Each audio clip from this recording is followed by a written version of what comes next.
बिस्मिल्लाहिर्रहमानिर्रहीम। अस्सलाम वालेकुम।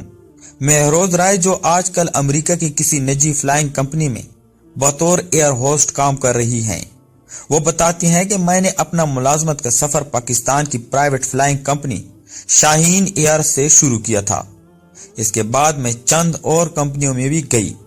बाद अज़ा मैंने वक्ती तौर पर मुलाजमत को छोड़ दिया और अमेरिका सेट हो गई।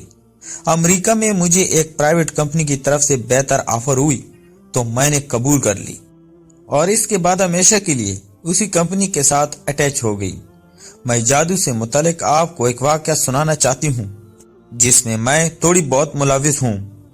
ये जादू मेरी नंद जिसका नाम सफीरा है, उसने अपनी नंद जिसका नाम मारवी है उस पर करवाया था। जादू की ठीक एक माह बाद मारवी एक मर्ज में मुब्तला हो गई थी। वो कोई ऐसा मर्ज था जिसका इलाज ढूंढते ढूंढते बहुत टाइम गुजर गया, मगर इस मर्ज का इलाज ना मिला। यहां तक कि मारवी की मौत हो गई। मुझे ये नहीं पता मारवी और सफीरा में क्या मसला था। मुझे सफीरा ने कहा था कि तुम्हें एक पैकेट मस्कत इंटरनेशनल एयरपोर्ट पर ला कर दिया जाएगा, तुम्हारे पास वो पैकेट मेरी अमानत होगा, तुमने वो पैकेट लाकर मुझे दे देना है। मैंने इससे पूछा कि इस पैकेट में क्या होगा, तो उसने बताने से इनकार कर दिया। कुछ सोचकर मैंने रिस्क लेने से इनकार करते हुए कह दिया कि मैं ये पैकेट रिसीव नहीं कर सकती, क्योंकि अगर इसमें कुछ ऐसा वैसा हुआ तो मेरे लिए मुश्किल हो जाएगा। मेरी इस बात ने बिल्कुल ठीक असर किया और इसको समझ आ गई। अगर अब मैं हकीकत नहीं बताऊंगी तो शायद मेरा काम नहीं होगा। इसलिए उसने मुझे बताया कि इसमें मारवी के सर के चंद बाल होंगे। मैं उन बालों के जरिए मारवी पर जादू करवाना चाहती हूँ। तुम बस वो पैकेट लेती आना मस्कत में।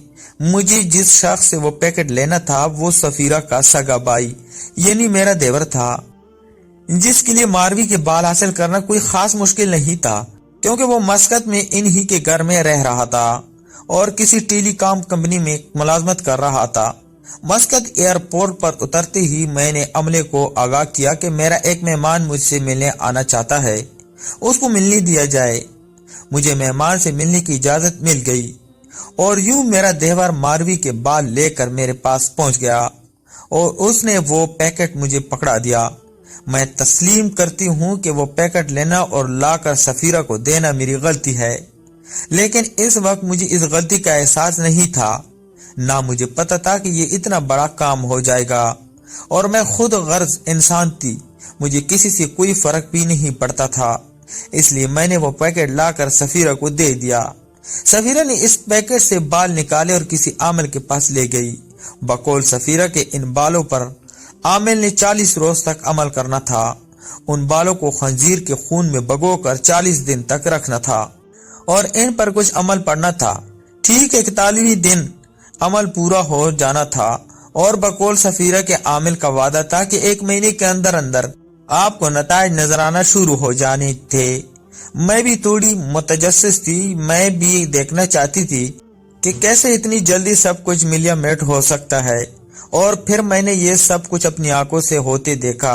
मैं चाहकर भी ये ना बता सकी कि इस जुल्म में कहीं ना कहीं मैं भी हिस्सेदार हूँ, और ना बताने की वजह मेरे अंदर का खौफ था। मैं नहीं चाहती थी कि अब मैं भी लोगों की नजरों में गिर जाऊं। अमल के ठीक 1 महीने बाद मारवी बीमार हो गई। वो 6 माह से उम्मीद सी थी। वो तकलीफ उसे अलग से शुरू हो गई। इसकी बीमारी अजीबो गरीब थी। बज़ाहिर वो होश व हवास में होती और जलती हुई आग में हाथ डाल देती। वो बिल्कुल ठीक ठाक बोल चाल रही होती, गप शप कर रही होती और फिर अचानक से खुद को नुकसान पहुंचाने लगती। यहाँ तक कि एक बार उसने छत से कूदकर मरने की कोशिश भी की। उसे अक्सर घर में वो चेहरे नजर आने लगते थे जो बरसों पहले फौत हो चुके थे। उसे यूं लगता था जैसे वो चेहरे इसको नुकसान पहुंचाना चाह रहे हों। वो इस हद तक डर गई थी कि उसके शोहर को उसे बांध कर रखना पड़ता था। मारवी की हालत को देखते हुए उसके शोहर ने अपनी मुलाजमत छोड़ दी और मारवी को लेकर वापस पाकिस्तान मुंतकिल हो गया। लाख कोशिशों के बाद भी जब उसका कोई मुनासिब इलाज पाकिस्तान में न मिला तो मारवी को लेकर उसका शोहर कनाडा चला गया। इस दौरान सबसे बड़ी और हैरतनाक बात यह हुई कि मारवी जो 6 महीने की उम्मीद सी थी, जब कनाडा जाकर उसका चेकअप करवाया गया तो डॉक्टर ने ये बात मानने से इनकार कर दिया कि ये कभी उम्मीद से भी हुई थी। डॉक्टर को पुरानी रिपोर्ट दिखाई गई जो इस बात की तस्दीक करती थी कि ये उम्मीद से थी, लेकिन डॉक्टर की मौजूदा तमाम रिपोर्ट्स इस बात की नफी करती थी कि वो कभी उम्मीद से थी। इस दौरान उसकी तबीयत इतनी बिगड़ गई कि वो बिल्कुल बिस्तर से लग गई। ये सब कुछ अनन फनन हुआ था। ठीक 2.5 से 3 महीने के अंदर अंदर मारवी की मौत हो गई थी। इसकी लाश जब पाकिस्तान लाई गई थी तो मैं ये देखकर हैरान थी कि इसका जिस्म बिल्कुल स्याह पड़ चुका था। उसके जिस्म की कोई हड्डी तक भी मुझे सीधी मालूम नहीं हो रही थी। कफन में पड़े हुए भी उसे देखकर एक अजीब सा खौफ महसूस होता था। इसकी लाश को देखकर मैं खुदा के खौफ से इतना डर गई थी कि मैं सद के दिल से तौबा ताइब हुई थी और पाकिस्तान छोड़ दिया था। मैंने सफीरा से कतई तल्लुक कर लिया था और पलट कर कभी इसकी घर भी नहीं गई, बल्कि मैं तो पाकिस्तान ही नहीं गई। मगर मैंने जब अपने तौर पर तस्दीक की है कि सफीरा ने इतना बड़ा जुल्म क्यों किया, तो मुझे एक अजीब बात समझ में आई। सफीरा ने इतना बड़ा कदम सिर्फ और सिर्फ अपनी जेलसी और हसद की वजह से उठाया था। वो मारवी और इसके शौहर की आपस में मोहब्बत से हसद रखती थी। वो इन दोनों मियाँ बीवी को जुदा करना चाहती थी, मगर जब उसके अपने कोई हीले बहाने कामयाब ना हुए तो उसने जादू टूने से काम लेना शुरू कर दिया।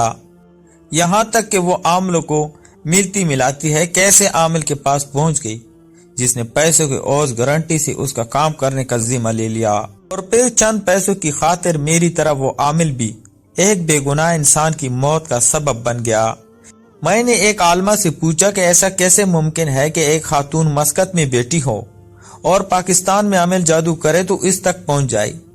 मेरी बात सुनकर आलमा ने जवाब दिया था कि जादू बरहक है, वो आप दुनिया के किसी भी कोने में बैठ कर करेंगे और जिसको भी मदद नजर रख के करेंगे इस पर असर कर जाएगा, लेकिन बशर्त के सामने वाले का ईमान कमजोर हो या उसमें ईमान ना हो।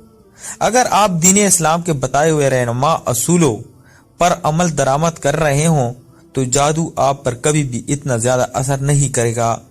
मजबूत ईमान वाले लोगों पर जादू बस इतना ही असर करता है जितना सहरा में पानी की एक बूंद डाली जाए तो इतना असर करती है। साथ ही इस आलमा ने मुझे नसीहत की थी कि तुम अपने बाल संभाल कर रखना, यहाँ तक कि कोशिश करना तुम्हारे टूटे हुए बाल भी किसी ऐसी गंदी ज़हनियत वाले इंसान के हाथ ना लग जाएं। अगर हो सके तो पर्दा करना। उन्होंने मुझे चंद और नसीहतें की। मैंने उनकी नसीहतों को पल्ले बांध लिया और आज तक इन नसीहतों पर अमल कर रही हूँ। मैं आपको भी ये नसीहत करती हूँ कि अपने सर से टूटने वाली बाल या ऐसी चीजें, यहाँ तक कि आपके पटे पुराने कपड़े भी आप पर जादू टूने का सबब बन सकते हैं। इसलिए जितना हो सके खुद को इन चीजों को संभाल कर रखें और किसी ऐसे शैतानी ज़हन वाले इंसान के हाथ ना आने दें। शुक्रिया।